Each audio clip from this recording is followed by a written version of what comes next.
Hey guys, Johnny here. Today I'm just going to take you on a quick tour of my 2014 Chevy Spark. So I purchased this 2014 LS a couple months ago from a local mom and pop dealership near me.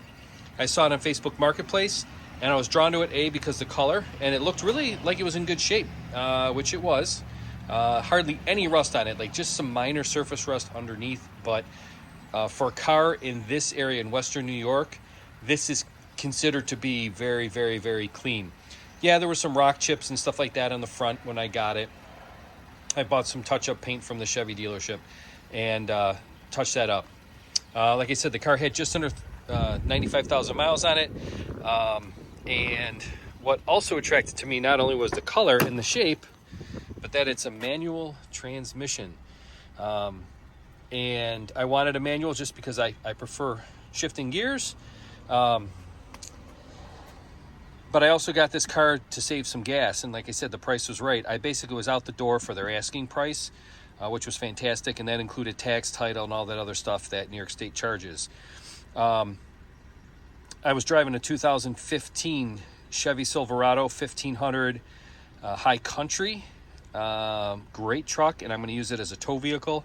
It's actually going to be a tow vehicle for my Camaro when I go to autocross races. But I figured I could get something much more economical on gas, and this is getting close to, over 39 miles per gallon.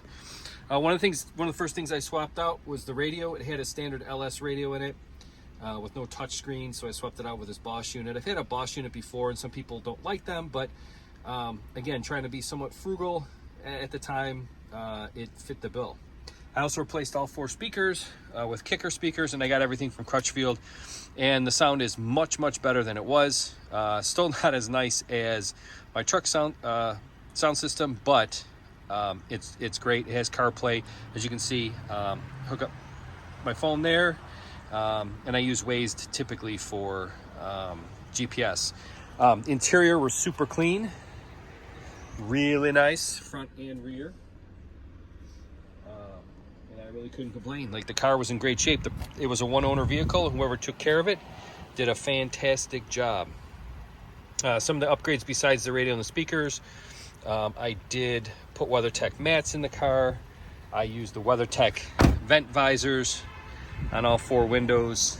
I also replaced the headlights with LED lights, with LED bulbs, excuse me. I did polish the headlights, the plastic, the lens. When I first got it, I need to do that again, but it definitely cleaned them up. They weren't terrible by any means, but definitely brightened them up. And as you can see, the wheels are definitely not the stock units. It did come with aluminum 15x6 wheels, which were in really nice shape with great tires, actually.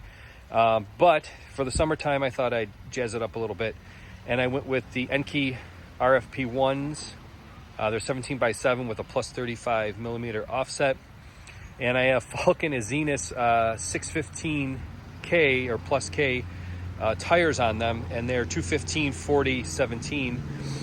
Yeah, overkill for this car. I know it. I've used those tires before on a vehicle that I autocrossed, and I liked them. So I figured, why not get a nice set of wheels and tires, and then down the road, if I don't like them or I sell the car, whatever, I have a pretty decent set of wheels that come in a pretty standard size of 4x100 lug bolt pattern that other guys would want to possibly get.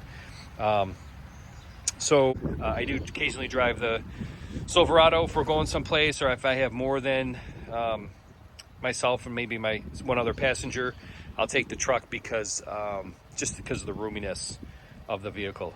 But as you can see, the car's in really nice shape. Pretty pleased with it. And I also, not only did I do the wheels, but I also did, as you can probably tell, it's sitting a little bit lower.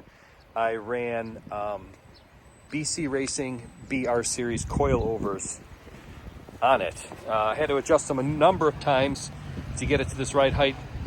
With that size of wheel and tire, it was rubbing a little bit. But I didn't want any rubbing, so I raised the car up, and it's actually pretty good right where it sits today. I just finished that up today. I adjusted the front a couple more times today, and I adjusted the rear as well, and not only do I like the way it rides, but I like the way it sits. I think it looks pretty good. And I think in the wintertime, it'll look pretty decent with the stock wheels and tires back on it. When I got the car, the other thing that the place did, they replaced the oil pan. Apparently the oil pan was rusting out, which is pretty good, labor-intensive job. They did a few other things. They replaced some brake lines on it. But overall, I've been very pleased with the car, and I put about 2,200 miles on it so far. So thanks for watching the video. I hope you enjoyed it. Any questions, let me know.